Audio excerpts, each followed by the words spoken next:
What is going on, Heat Nation? Your boy Ernest, and I am back once again with another Miami Heat video.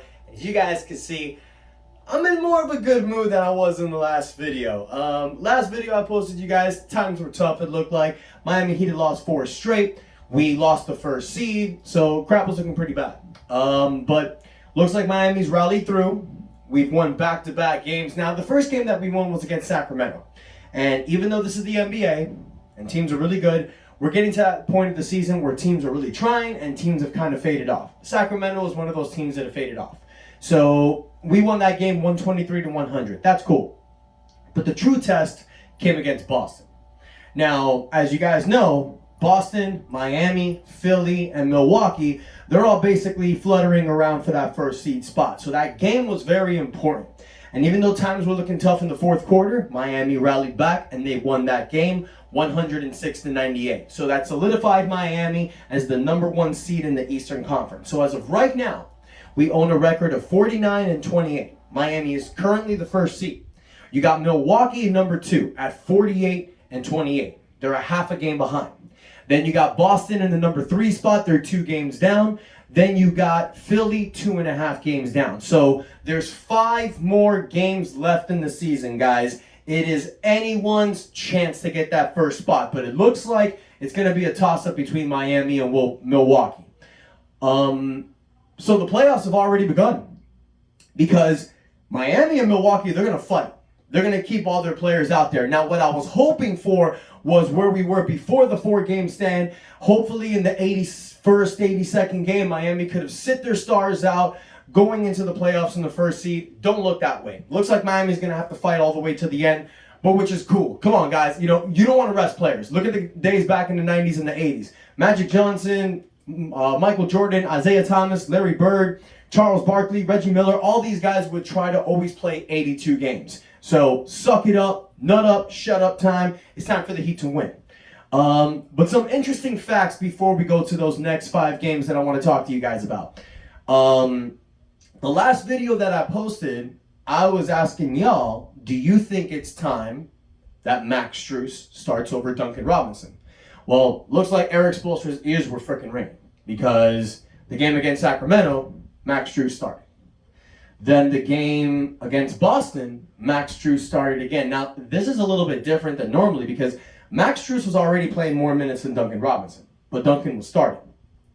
So now Max Strus has completely taken Duncan Robinson's job. Dude is starting. He's playing over 30 minutes a game, as where Duncan is now coming off the bench, playing between 15 to 20 minutes. So it looks like Max is running with this job because it makes no sense for Erik Spoelstra to change rotations now. You're 5 games within the playoffs. This means one thing and one thing only, guys, my opinion. Max Strus is going to start from here on out. Because what are you saying by putting Duncan in the bench, giving him these limited minutes, and then telling him in the playoffs, okay, go crazy? Unless Duncan Robinson, these last 5 games, comes off the bench, 15, 20 minutes, hits 5 to 6 threes every game, scores over 15 to 20 points every single game, blows people out defensively, I don't think Duncan's going to get this job back. And guys, there's 2 reasons why I feel Max is running away with this job. First and foremost, he has a hot hand. He's playing better than Duncan. That's just a fact. Even his shooting is better. But the #2 thing is that lately, Duncan has kind of become a defensive liability. I'm not saying he's terrible defensively, but Max has been really coming up. He's been really showing Spoelstra that he can go that extra mile, that he can go for the loose balls, that he takes the charges. I mean, Duncan does too, but Max has been really stepping it up, you guys. And it's just like I said in recent videos. Spoelstra's not going to start guys just because he has to. We kind of saw that recently. And that kind of led to this downfall. You saw him play Duncan, play Victor Oladipo, play Markieff Morris, because those were the big additions, those were the big signs, so you kind of felt like Spoelstra had to do that. But recently, he's changed that. He's completely changed that notion. He's going to go with the guys that are the hottest. He's going to go with the guys that are the most solid, that are giving him the best production. So not only has Max Strus been starting over Duncan Robinson, but also Gabe Vincent has come back from injury, and he's completely taken the minutes over Victor Oladipo. Oladipo's not playing anymore. And then also, in those when we were going through the 4-game loss, those first 2 games we lost, we saw Markieff Morris playing over Dwayne Dedmon. He was playing the backup center role. So now, Spoelstra's gone with what's worked. He's giving Dwayne Dedmon his backup center position job. He's giving Gabe Vincent his minutes back. He's letting Max Strus go when Max Strus is giving him the hot hand.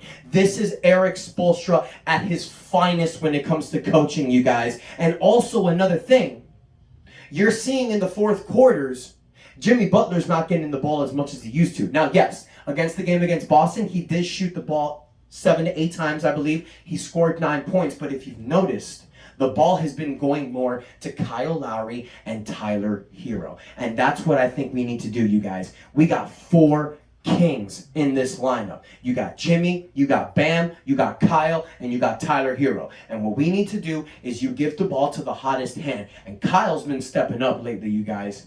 And that's what I love about this roster, is that there's not just one guy that we're going to give it to. And we were falling into that a few months back. It didn't matter who was having the hot hand. With 5 seconds to go, we kept giving it to Jimmy. And as much as I love Jimmy buckets, he wasn't scoring. So you got to give it to the guy who's a hot hand. That's just my opinion, and it's been working for Miami, you guys. So here we go. We are at the final 5 games of the season, all right? Tomorrow, we got Chicago. That's going to be another big test. Now, we pretty much whooped Chicago all season long, but they've been riding high, especially DeRozan last night scoring over 50 points. So they're going to come hot, all right? Because they don't want to be the 5th seed. They want to get a home court advantage in the first round. So they're going to come at us hard, okay? Then Sunday, we got Toronto. That is a team that's fighting with Chicago for positioning. So these are 2 teams that are going to come at us hard. And here's a tough thing, guys. They're both on the road, okay?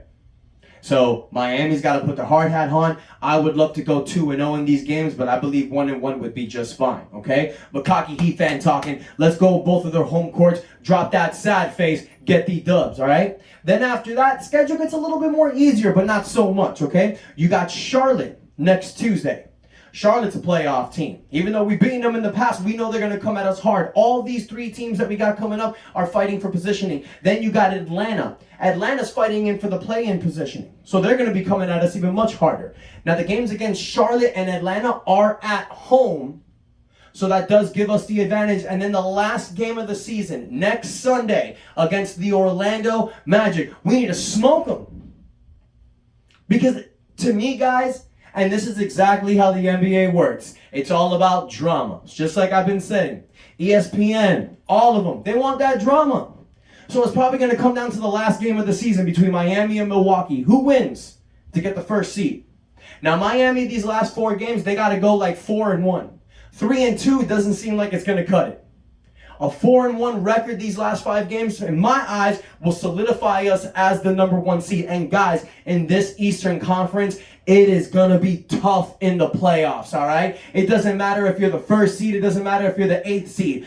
These teams in the Eastern Conference, they're all jockeying and fighting. This is going to be one of the toughest Eastern Conference playoffs we've ever seen. But that's how I love it, you guys. And it is important for us, Miami Heat, to get the number 1 seed. Because no matter who we play against, you always want this solution. At Game 7, where do you want to play if you're the Miami Heat? Home. So let's go Heat. Let's get that number 1 seed. You guys, let me know what you think. How do you love this current 9-man rotation we got going on? Max Strus starting at the 2 with Jimmy, Kyle Lowry, PJ Tucker, and Bam Adebayo. You got Tyler as the 6th man, Duncan Robinson as the 7. Then you got Gabe Vincent and Dwayne Dedmon coming off the bench. Do you think when Caleb Martin comes back, he should be inserted as the 10th man, or he should switch someone else, or do you guys just like it as it is? Let me know what you guys think in the comments. Like this. Most importantly, guys, share it on social media, but hit that subscribe button. I want to thank all my followers out there who have rode with me this whole season. We have done it. We are coming to the nitty-gritty time, you guys. Let's go Heat, number 1 seed. And I'll see you guys next time. Thank you for your love and support. And that's enough said.